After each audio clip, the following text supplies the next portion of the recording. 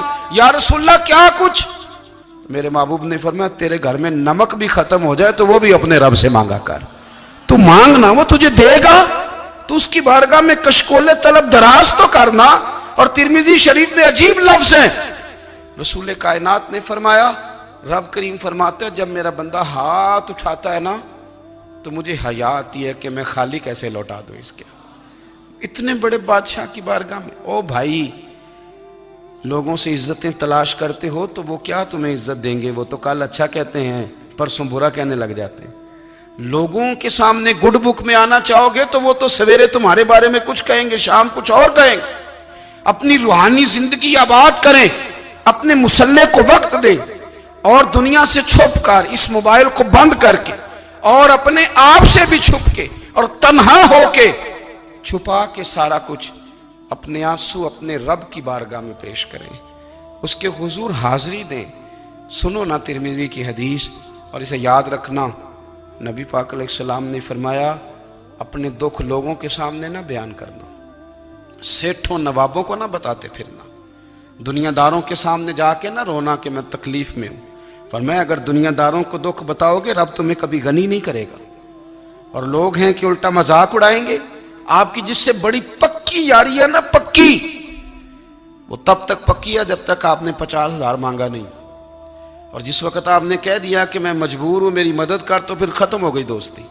لوگوں کی تعلقات آپ کے ساتھ تب تک ہیں جب تک آپ ان سے کوئی ضرورت وابستہ نہیں کرتے۔ کریم محبوب فرمانے لگے بندوں کے سامنے دکھ نہ بیان کرنا، اللہ تجھے کبھی غنی نہیں کرے گا۔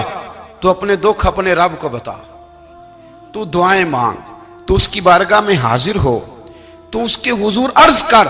فرمایا اپنے دکھ اپنے رب کو بتا، وہ جلدی کرے یا دیر سے کرے تجھے ساری دنیا سے بے نیاز کر دے گا، تجھے کسی کا محتاج نہیں رہنے دے گا۔ اپنے مسلح کو، اپنی دعاؤں، ایک بزرگ فرماتے ہیں میں نے دعا مانگنے کا طریقہ اپنی بیوی سے سیکھا۔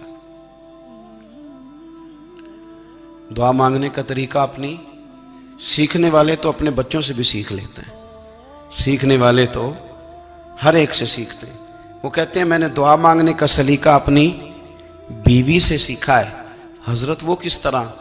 فرمانے لگے میری بیوی نے نا مجھے کوئی کام بتایا، کچھ پیسوں کی ضرورت کے لیے کہا، تو میں نے اسے کہا کہ بھئی ابھی میرے پاس نہیں ہے، کچھ دنوں میں آتے ہیں تو میں دے دوں گا۔ عورتوں کی عادت ہوتی ہے وہ بار بار یاد کراتی ہیں، 2-4 دنوں کے بعد پھر اس نے کہا حضرت وہ میں نے کہا تھا کچھ پیسے، میں نے اسے کہا کہ ابھی میرے پاس نہیں ہے، کچھ دنوں میں ملتے ہیں تو میں تمہیں دے دوں گا۔ اس نے کچھ دنوں کے بعد پھر کہا حضور وہ میں نے کچھ پیسے کہے تھے۔ فرماتے میں نے ڈانٹ دیا، میں نے کہا کہ کیا تو روز مجھے شرمندہ کرتی ہے، کہا نا میرے پاس نہیں ہے، ہوں گے تو دے دوں گا، تو روز یاد کراتی ہے۔ فرماتے ہیں اس نے پہلے تو میری ڈانٹ کو سہا، پھر میرے سخت جملوں نے اس کی آنکھوں میں آنسو پیدا کر دیے، پھر اس نے اپنے آنچل میں اپنے اس دکھ کو سمیٹا، اور پھر اس نے ایک جملہ کہا تو میں رو پڑا، اور مجھے اپنے رب سے مانگنے کا طریقہ آ گیا۔ مجھے کہنے لگی حضرت جی آپ نے ڈانٹ دیا میں نے سہ لیا، پر آپ ہی میرے شوہر ہیں، بتائیں نا آپ سے نہ کہوں تو میں کس سے جا کے کہوں۔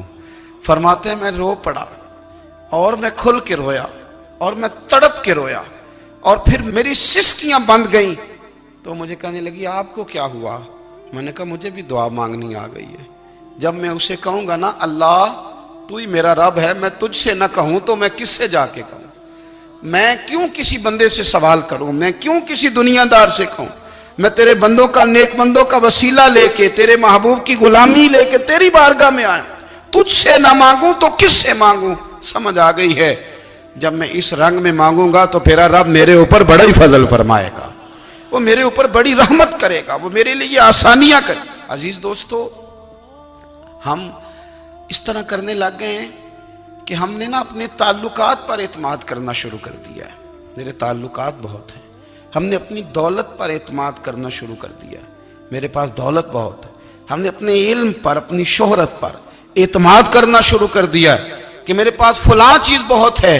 یاد رکھنا جب بے نیاز اپنی صفت بے نیازی دکھاتا ہے تو بڑی بڑی دولتوں والے مجبور نظر آتے ہیں۔ بھائیوں، جب انسان کا رشتہ اپنے مالک کے ساتھ ہوتا ہے پھر تو غم بھی کچھ نہیں کہتے، پریشانیاں بھی کچھ نہیں کہتی، پھر تو زندگی صبر والی، پھر تو زندگی توکل والی، پھر تو زندگی بھروسے والی، پھر انسان اپنے آپ کو رسوا نہیں کرتا، دنیا داروں سے امیدیں اس کی ختم ہو جاتی، امیدیں اللہ رسول سے لگا لیتا ہے، مضبوط ہو جاتا ہے، مضبوط، طاقتور ہو جاتا ہے، خوددار ہو جاتا ہے، باوقار باعزت ہو جاتا ہے۔